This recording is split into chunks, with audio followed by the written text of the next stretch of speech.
7 தமிழ், பொறுப்பும் பொது நலமும். பெருவில் தொழிலாளர் சட்டத்திற்கு எதிர்ப்பு தெரிவித்து மாணவர்கள் போராட்டத்தில் ஈடுபட்டனர். அப்போது போராட்டக்காரர்களுக்கும் மாணவர்களுக்கும் இடையே மோதல் வெடித்தது. பெரு நாட்டு நாடாளுமன்றத்தில் புதிய தொழிலாளர் சட்டம் நிறைவேற்றப்பட்டது. இந்த சட்டத்தின் மூலம் 18 முதல் 24 வயது வரையில் உள்ள தொழிலாளர்களுக்கு முதலாளிகள் சலுகைகளை குறைத்துள்ளனர். இந்த சட்டத்திற்கு எதிர்ப்பு தெரிவித்து அங்கு 5000த்திற்கும் அதிகமான மாணவர்கள் போராட்டத்தில் ஈடுபட்டனர். அப்போது போராட்டக்காரர்களுக்கும் போலீசாருக்கும் இடையே மோதல் வெடித்தது. இதில் போராட்டக்காரர்களை போலீசார் கண்ணீர் புகை கொண்டு வீசி கூட்டத்தை கலைத்தனர்.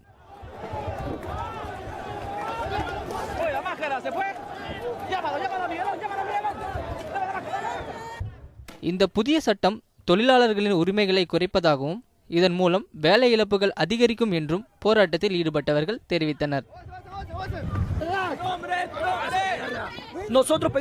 இந்த சட்டம் தொழிலாளர்களுக்கு எதிரான சட்டம்.